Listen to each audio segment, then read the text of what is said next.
Hello, it's Friday the 26th of August and welcome to Market Masterclass.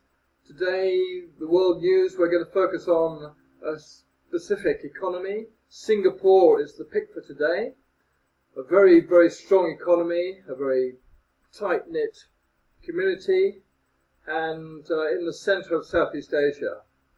It's been grappling recently with high wages, which has been cutting profits in a lot of companies, and there's a big concern that this might be a trigger for upcoming recession in the country, to the extent that some companies are looking at setting up their supplementary businesses in the region rather than in Singapore itself. For instance, take one shop, a salad stop.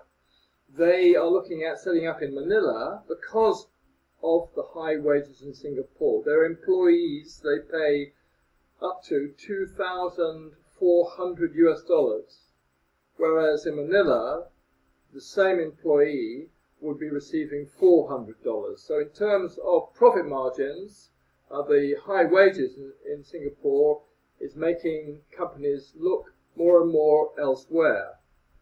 Now, this is partly because Singapore is rated as the fourth most expensive city to live in the world. It has a tight labour market, and since 2011, the restrictions on foreign employment has meant that with IT and such industries as that, the standard of the local employee has been put to question. So they want foreign employment, but the restrictions on that have made it more difficult.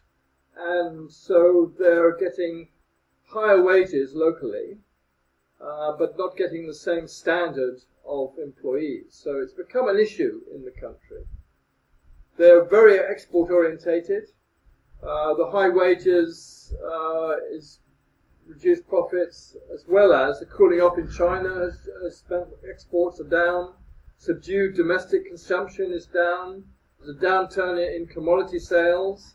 And global uncertainty due to Britain's Brexit vote, for instance, has meant that there is concern that Singapore is going into a recession in the near future.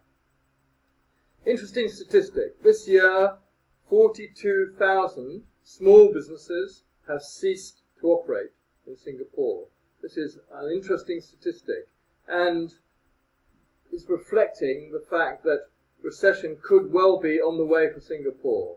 Still a very powerful economy, has been a golden egg in the Southeast Asian region, but the high wages might be the goose that is going to kill the golden egg. So the best of luck to Singapore for the future, and I hope you found that information interesting, and we'll get on to something else next Monday. Until then, have a good weekend. Thank you for joining us. Goodbye for now.